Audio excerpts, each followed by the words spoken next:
Money పర్స్కి ఎటువంటి paid channels are groups లేవు. ఎవరైనా మనీ పర్స్ పేరు మీద కానీ వాళ్ళ ప్రమోటర్స్ పేరు మీద కానీ డబ్బులు మిమ్మల్ని అడుగుతున్నట్టయితే స్కామ్స్టర్స్ అని గుర్తుంచుకోండి. Hi guys, welcome to money purse. మీరు ఇండిగో ఒక A320 ఫ్లైట్లో ట్రావెల్ చేసిన ఆర్ ఎయిర్ ఇండియా ఒక B777 ఫ్లైట్లో ట్రావెల్ చేసినా కూడా మోస్ట్లీ ఆ ఫ్లైట్స్కి మనకి ఇప్పుడు ఐపీఓకి వచ్చిన ఏకస్ ఏదైతే ఉన్నదో ప్రొడక్ట్స్ అయితే సప్లై చేస్తుండొచ్చు.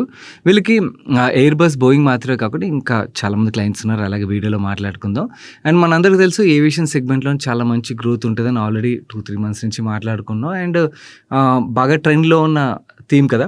సో ఈ థీమ్ నుంచి ఐపీఓ వస్తుంది కాబట్టి ఈవెన్ ఐపీఓ రిలేటెడ్ కూడా డిమాండ్ ఉండే ఆస్కారం అయితే క్లియర్లీ ఉన్నది. సో వీళ్ళ బిజినెస్ ఏదైతే ఉన్నదో వీళ్ళు ఇంకోటి ఏవియేషన్ సెగ్మెంట్ మీద మాత్రమే కాకుండా ఇంకొక సెగ్మెంట్ కూడా యాడ్ చేస్తున్నారు రీసెంట్ టైంలో. ఓవరాల్గా బిజినెస్ గురించి మనం డీటెయిల్గా మాట్లాడుకుందాం. అండ్ బేసికల్లీ మనం చూసినట్టయితే ఇది లాస్ మేకింగ్ బిజినెస్లా కనబడుతుంది అన్నమాట. మీరు ఓన్లీ P&L నెంబర్స్ చూసినట్టయితే. బట్ ఏ బిజినెస్ లాసెస్ ఉన్నాయి, ఏ బిజినెస్ ప్రాఫిటబిలిటీ ఉన్నది అండ్ గ్రోత్ పరంగా ఎలా ఉన్నది అండ్ మనందరికీ తెలిసింది ఏవియేషన్ సెగ్మెంట్ రిలేటెడ్గా హ్యూజ్ ఆర్డర్ బుక్ అయితే ఉన్నది ఇంకా ఏవియేషన్ కంపెనీస్కి. సో ఆర్డర్ బుక్ అంతా కూడా వాళ్ళ సప్లయర్స్ ఎవరైతే ఉన్నారో వాళ్ళ నెంబర్స్లో కూడా రిఫ్లెక్ట్ అవుతుంది కదా. So that is how industry is go about aviation related companies. అందుకనే అవన్నీ కూడా చాలా ప్రీమియం వాల్యుయేషన్లో అయితే ట్రేడ్ అవుతున్నాయి. అదే సెగ్మెంట్ నుంచి వస్తుంది కదా. సో వీళ్ళు పియర్స్ కంపేర్ చేసినట్టయితే రీజనబుల్గా ఏమైనా వస్తున్నారా, is it worth investing in this company, ఇలాంటి డీటెయిల్స్ అన్ని కూడా మీకు వీడియోలో అర్థమైపోతే వీడియోని చివరికి చూడండి. అండ్ వీడియో చూసినప్పుడు వీడియోలో షేర్ చేసిన ఇన్ఫర్మేషన్ నచ్చినట్లయితే వీడియోని లైక్ చేసి మీ ఫ్రెండ్స్ అండ్ ఫ్యామిలీకి షేర్ చేయడం అయితే మర్చిపోకండి. Let's deep dive into this IPO now.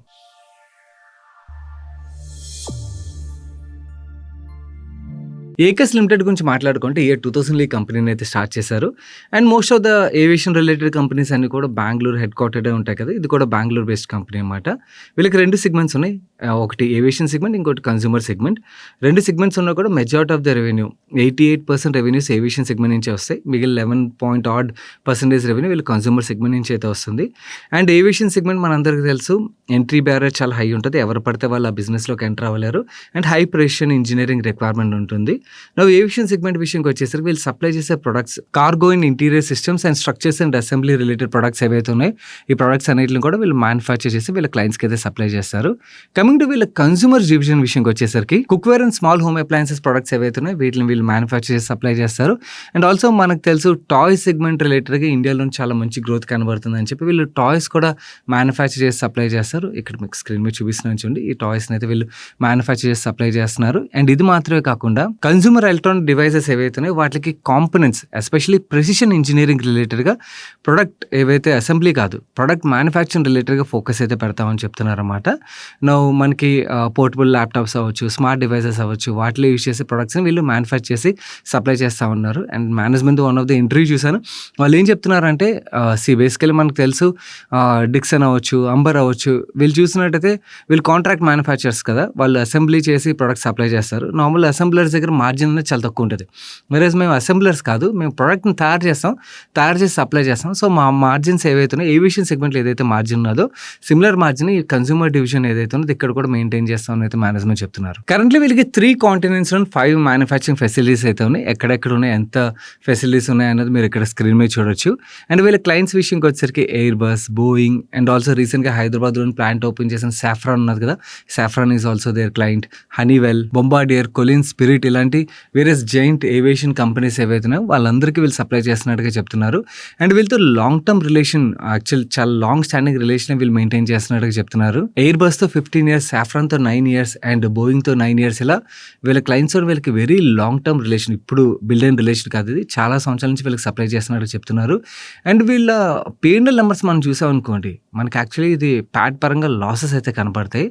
కానీ మేనేజ్మెంట్ ఏమన్నారంటే వీళ్ళ ఏవియేషన్ సెగ్మెంట్ ఏదైతే ఉన్నదో ఇది ప్రాఫిటబుల్ బిజినెస్. ఏవియేషన్ సెగ్మెంట్ నుంచి మేము బాగానే ప్రాఫిట్స్ ఎంజాయ్ చేస్తున్నాం. కాకపోతే మేము ఏం డిసైడ్ అయ్యామంటే ఏవియేషన్ సెగ్మెంట్ మీద మాత్రమే మనం డిపెండ్ అవ్వకూడదు, అదర్ సెగ్మెంట్ని కూడా రిస్క్ని తగ్గించుకోవడానికి బిల్డ్ చేసుకోవాలని చెప్పి వీళ్ళు కన్స్యూమర్ సెగ్మెంట్ ఏదైతే ఉన్నదో రీసెంట్ టైంలో ఈ సెగ్మెంట్ అయితే వీళ్ళు బిల్డ్ చేస్తున్నారు. దీని రిలేటెడ్ వీళ్ళు కెపాసిటీస్ కూడా బిల్డ్ చేశారు.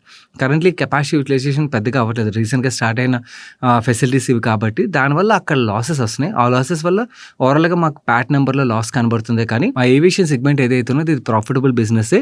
అండ్ ఈ కన్స్యూమర్ బిజినెస్ కూడా యాక్చువల్లీ కెపాసిటీ యూటిలైజేషన్ ఇంక్రీజ్ అయ్యే కొద్దీ ఇది కూడా ప్రాఫిటబుల్ బిజినెస్ అవుతుంది అండ్ సిమిలర్ మార్జిన్ మెయింటైన్ చేస్తామని అయితే మేనేజ్మెంట్ చెప్తున్నారు. కరెంట్లీ వీళ్ళ ప్లాన్స్ 43% కెపాసిటీ యూటిలైజేషన్ అయితే రన్ అవుతున్నాయి. అండ్ మేనేజ్మెంట్ విషయంకి వచ్చేసరికి CEO position mister Arvind hold చేస్తున్నారు. ఆయన 4.4 crores per annum salary draw చేస్తున్నారు. And MD position mister Rajeev hold చేస్తున్నారు. ఆయన 1.8 crores శాలరీ అయితే యాన్యువల్లీ డ్రా చేస్తున్నారు.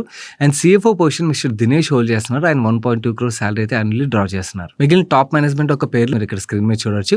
అండ్ షేర్ హోల్డింగ్ ప్యాటర్న్ విషయంకి వచ్చేసరికి వీళ్ళ promoter group company Aequs manufacturing and investments private limited ఏదైతే ఉన్నదో వాళ్ళ దగ్గర 47% స్టేక్ ఉన్నది. అండ్ మనందరూ తెలుసు ఎక్కడైతే బాగా గ్రోత్ ఉంటుందో ప్రైవేట్ ఈక్విటీ ఫర్మ్స్ ముందుగానే ఎంటర్ అయిపోతాయి. ఈ కంపెనీలో కూడా మనకి చాలా ప్రైవేట్ ఈక్విటీ ఫర్మ్స్ అయితే ఎంటర్ అయినట్టుగా మనం చూడొచ్చు. షేర్ హోల్డింగ్ ప్యాటర్న్ లో కనబడుతుంది. ఇక్కడ మీకు స్క్రీన్ మీద కూడా వాళ్ళు ఎంత స్టేక్ హోల్డ్ చేస్తున్నారు అన్నది మీరు ఇక్కడ చూడొచ్చు. వీళ్ళు ఈవెన్ ఒక ప్రీ IPO డీల్ కూడా చేశారు IPOకి ముందు. అండ్ ఈ IPO డీటెయిల్స్ విషయంకి వచ్చేసరికి ఇష్యూ సైజ్ 921 crores. ఇందులో ఫ్రెష్ ఇష్యూ 670 crores. ఈ 670 crores majority of the part వీళ్ళ డెట్ ఏదైతే ఉన్నదో ఆ డెట్ క్లియర్ చేయడానికి యూస్ చేస్తామని అయితే మేనేజ్మెంట్ చెప్తున్నారు. అండ్ 251 crores OFS ఉన్నది. ఈ పార్ట్ ఏదైతే ఉన్నదో ఇది ఎవరైతే ఎగ్జిస్టింగ్ షేర్ హోల్డర్స్ సెల్ చేస్తున్నారో వాళ్ళ పాకెట్లోకి అయితే వెళ్తుంది. అండ్ ఈ షేర్ ఒక face value 10 rupees per share. వీళ్ళు కోచ్ చేసిన ప్రైస్ బ్యాండ్ 118 rupees నుంచి 124 rupees మధ్యలో అయితే కోచ్ చేస్తున్నారు. అండ్ హైయర్ ప్రైస్ బ్యాండ్ ఆధారంగా ఈ కంపెనీని 8,316 crores మార్కెట్ క్యాప్కి అయితే వాల్యూ చేసినట్టు మనం అర్థం చేసుకోవచ్చు. అండ్ బోత్ BSE NSE రెండిట్లో లిస్ట్ అవుతుంది. IPO 3rd రోజున ఓపెన్ అయ్యి 5th రోజున క్లోజ్ అవుతుంది. మిగిలిన 20 days మీరు ఇక్కడ స్క్రీన్ మీద చూడొచ్చు. అలాట్మెంట్ ప్రయారిటీ విషయంకి వచ్చారు. QABకి 75%, NIS 15%, రీటైల్కి 10% కోటా ఇచ్చారు. సో 10% కోటా అంటే జస్ట్ 92 crores వస్తుంది. 92 crores అంటే చాలా కష్టం. యాక్చువల్ డిమాండ్ బాగున్నదంటే మాత్రం డెఫినెట్లీ అలాట్మెంట్ దొరికే ఛాన్సెస్ చాలా చాలా టఫ్. అండ్ వీళ్ళు ఫైనాన్షియల్ నెంబర్స్ చూస్తున్నట్టయితే వీళ్ళు బ్యాలెన్స్ షీట్లో మనకి long term and short term liabilities ఏవైతే యాడ్ చేసినట్టయితే 533 crores మనకి long term short term liability కనబడుతుంది. అండ్ 804 crores ఈక్విటీ కనబడుతుంది. Only long term short term liability ఆధారంగా డెట్ ఈక్విటీ రేషియో చూసినట్టయితే 0.66 times. అండ్ లీజ్ లైబిలిటీ ఇవన్నీ కూడా యాడ్ చేసినట్టయితే close to debt equity ratio 1 time అయితే మనకు కనబడుతుంది. అండ్ కమింగ్ టు వీళ్ళు P&L నెంబర్స్ విషయంకి వచ్చి లాస్ట్ 3 yearsలోని మనకి సింగిల్ డిజిట్ గ్రోత్ 6.7% మాత్రమే గ్రోత్ కనబడుతుంది. అండ్ 2025లో వీళ్ళు జనరేట్ చేసిన 924 crores రెవెన్యూ ఏదైతే ఉన్నదో ఆ రెవెన్యూలోని 820 crores రెవెన్యూ వీళ్ళ ఏరోస్పేస్ సెగ్మెంట్ ఏదైతే ఉన్నదో అక్కడి నుంచి వచ్చింది. అండ్ వీళ్ళ కన్స్యూమర్ సెగ్మెంట్ ఏదైతే ఉన్నదో ఆ సెగ్మెంట్ నుంచి అప్రాక్సిమేట్లీ 100 crores రెవెన్యూ అయితే వచ్చింది. అండ్ ఆపరేటింగ్ ఎబిటా పరంగా మనం మాట్లాడుకుంటే లాస్ట్ 3 yearsలో వీళ్ళు 45% CAGR గ్రోత్ డెలివర్ చేసినట్టుగా మనకి నెంబర్స్ బట్టి అయితే కనబడుతుంది. అండ్ మనం ఓవరాల్ ఎబిటా పరంగా చూసినట్టయితే aerospace versus consumer division EBITDA number మనం చూస్తే వీళ్ళ ఏరోస్పేస్ సెగ్మెంట్లో 159 crores positive EBITDA number generate చేసినట్టయితే వీళ్ళ కన్స్యూమర్ డివిజన్ 28 crores లాస్ అయితే జనరేట్ చేసింది. సో ఏరోస్పేస్ సెగ్మెంట్ ఒక ఎబిటా మార్జిన్ మనం చూసినట్లయితే 19.38% ఎబిటా మార్జిన్ జనరేట్ చేసినట్టుగా మనం వీళ్ళ RHP డేటా బట్టి అయితే అర్థం చేసుకోవచ్చు. So that is profitable business. వేరే కన్స్యూమర్ డివిజన్ ఏదైతే ఉన్నదో this new business actually generating లాసెస్కి మనం అర్థం చేసుకోవచ్చు. అండ్ ప్యాట్ నెంబర్లో కూడా మీకు లాస్ నెంబరే కనబడుతుంది. సో దీనివల్ల మనకి ఈవెన్ రీటైల్ కోటా కూడా తక్కువ ఉన్నది. Now the most important data peer comparison. Peer కంపారిజన్లో వీళ్ళు డిక్సన్, అంబర్, కేయిన్స్ ఇలాంటి కంపెనీస్ కూడా కంపేర్ చేసి చూపిస్తున్నారు. ఎందుకంటే వీళ్ళకి కన్స్యూమర్ డివిజన్ కూడా ఉన్నది కాబట్టి. కానీ మెజారిటీ ఆఫ్ ద రెవెన్యూ వీళ్ళకి as of now aerospace segment నుంచి వస్తుంది కాబట్టి మన recently listed companies Azad, Unimech ఇలాంటి కంపెనీస్ కంపేర్ చేయడం వుడ్ బి బెటర్ అవుతుందన్నమాట. సో వాళ్ళతో కంపేర్ చేస్తే రెవెన్యూస్ పరంగా మనకి ఎక్కడ కంపారబులే లేదు. ఎందుకంటే వీళ్ళు సింగిల్ డిజిట్ గ్రోత్ డెలివర్ చేశారు. వేరే వాళ్ళ గ్రోత్ నెంబర్స్ అనేవి బెటర్గా మనకు కనబడుతున్నాయి. బట్ ఎబిటాలోని ప్యాట్లోని పర్లేదు, మనకి సిమిలర్ రేంజ్లోనే మనకు కనబడుతుంది. మిగిలిన నేను మార్జిన్స్ పరంగా రిటర్న్ రేషియోస్ పరంగా కంపారిజన్ చూపించలేను. ఎందుకంటే వీళ్ళు లాసెస్ జనరేట్ చేస్తున్నారు కాబట్టి. సో అక్కడ మనం కంపారిజన్ చూడలేం. And most important comparison parameter valuation comparison విషయంకి వచ్చేసరికి నేను PE కంపారిజన్ అయితే చూపించలేను. ఎందుకంటే వీళ్ళు లాస్ మేకింగ్ బిజినెస్ కాబట్టి. ప్రైస్ టు సేల్స్ మల్టిపుల్ ఆధారంగా చూసినట్లయితే వీళ్ళు close to 9 times price to sales multiple అయితే IPOని కోచ్ చేస్తున్నారు. వేరే ఆజాద్ ఇంజనీరింగ్ కావచ్చు, యూనిమాక్ కావచ్చు, ఈ రెండు కూడా 20 times price to sales multiple అయితే ట్రేడ్ అవుతున్నాయి. అండ్ EV ఎబిటా మల్టిపుల్ ఆధారంగా మనం చూసాం అనుకోండి, మనం 2 డివిజన్స్ని యాడ్ చేసి ఏదైతే ఎబిటా వచ్చిందో అంటే వీళ్ళ కన్స్యూమర్ డివిజన్లో లాసెస్ జనరేట్ చేస్తున్నారు కదా, ఆ 2 డివిజన్స్ కలిపి మనం EV ఎబిటా మల్టిపుల్ తీసుకున్నట్టయితే 119 times EV ఎబిటా మల్టిపుల్లో వీళ్ళు కోచ్ చేశారు. అదే ఏరోస్పేస్ సెగ్మెంట్ ఆధారంగా అంటే 2 ఏరోస్పేస్ కంపెనీస్తో కంపేర్ చేసి మనం ఓన్లీ ఏరోస్పేస్ ఆధారంగా చూసాం అనుకోండి, వీళ్ళు 52 times EV ఎబిటా మల్టిపుల్లో వీళ్ళు ఏరోస్పేస్ బిజినెస్ ఏదైతే ఉన్నదో అది వాల్యుయేషన్ చేసినట్టుగా మనకు అర్థమవుతుంది అది. అండ్ పియర్స్ ఆజాద్ అవ్వచ్చు, యూనిమాక్ కావచ్చు, ఇంకా రీజనబుల్ వాల్యుయేషన్లోనే కరెంట్లీ లిస్టెడ్ కంపెనీస్ అవి ఆ 2 కూడా ట్రేడ్ అవుతున్నాయి. సో బిజినెస్ పరంగా yes interesting business, interesting client base ఉన్నది. అండ్ కన్స్యూమర్ డివిజన్ ఏదైతే ఉన్నదో అది కూడా ఇక్కడ వీళ్ళు అసెంబ్లీ మాత్రమే చేయట్లేదు. వీళ్ళు ప్రొడక్ట్స్ కూడా మ్యానుఫ్యాక్చర్ చేస్తున్నారు కాబట్టి అక్కడ వీళ్ళు ప్రాఫిటబిలిటీలోకి వచ్చారనుకోండి మంచి మార్జిన్ ఎంజాయ్ చేసే ఆస్కారం ఉన్నది. లెట్స్ సే ఎప్పుడు వీళ్ళు ప్రాఫిటబిలిటీలోకి వస్తారన్నది చూడాల్సి ఉన్నది.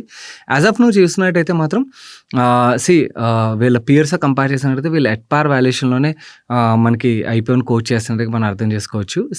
ఫ్యూచర్‌లో వీళ్ళ ఎబిటా ఎలా గ్రో అవుతదన్నది చూడాల్సి ఉన్నది. మనం ఇప్పుడున్న నంబర్స్ బట్టే చూడాలి కదా! ప్రైస్ టు సేల్స్ పరంగా చూస్తే రీజనబుల్‌గా అనిపిస్తది. బట్ వీళ్ళ ఏరోస్పేస్ ఎబిటా నేను సెపరేట్ చేసి అలా వాల్యుయేషన్ తీసినా కూడా నాకు ఎట్ పార్ వాల్యుయేషనే కనబడుతుంది. నాకు చీప్ అయితే కనబడట్లేదు. కంపెనీ బానే ఉన్నా వాల్యుయేషన్ అయితే కంప్లీట్‌లీ ప్రైస్ అండ్ వాల్యుయేషన్ అయిపోయేది. బట్ డెఫినెట్‌లీ మోట్ ఉన్న బిజినెస్ అని అయితే మనం అర్థం చేసుకోవచ్చు. ఇది ఈ ఐపీఓ రిలేటెడ్ మీకు షేర్ చేయాలనుకున్న కంప్లీట్ ఇన్ఫర్మేషన్ గైస్. ఈ వీడియో మీ ఫ్రెండ్స్ అండ్ ఫ్యామిలీకి హెల్ప్‌ఫుల్ అవుతుందని అనిపించినట్లయితే వాళ్ళు తప్పకుండా వీడియోని షేర్ చేయడం మర్చిపోకండి. వీడియోని లైక్ చేయనట్లయితే వీడియోని లైక్ చేస్తూ ఛానల్‌కి అయితే ఫస్ట్ టైం వచ్చినట్లయితే మన మనీ పర్స్ ఛానల్ సబ్స్క్రైబ్ చేసి పక్కన బెల్ ఐకాన్‌లో ఆల్ నోటిఫికేషన్స్ యాక్టివేట్ చేసుకోండి. నేను సాయి కృష్ణపత్రి మరొక మంచి వీడియోతో మీ ముందుకు వస్తాను. Till then bye bye, take care.